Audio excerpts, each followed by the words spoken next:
जो कविता सुनाई वो ये थी कि प्रिय लिखकर नीचे लिख दूं नाम तुम्हारा, वाह, और कुछ जगह बीच में छोड़ नीचे लिख दूं सदा तुम्हारा। हे प्रिय લખીને નીચે લખું તારું નામ. હે પ્રિય લખીને નીચે લખું તારું. હવે થોડી જગ્યા છોડીને નીચે લખું સદાય તારું.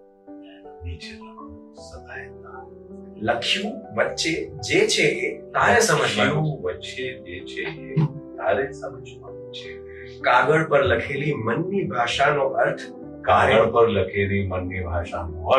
તારે સમજવાનો છે. તારે સમજવાનું છે. અને જે પણ અર્થ નીકાળીશ તું એ મને સ્વીકાર્ય રહેશે. ઝૂકેલી આંખો મોઢે મૌન કે કોરો કાગળ બધાનો મતલબ પ્રેમ.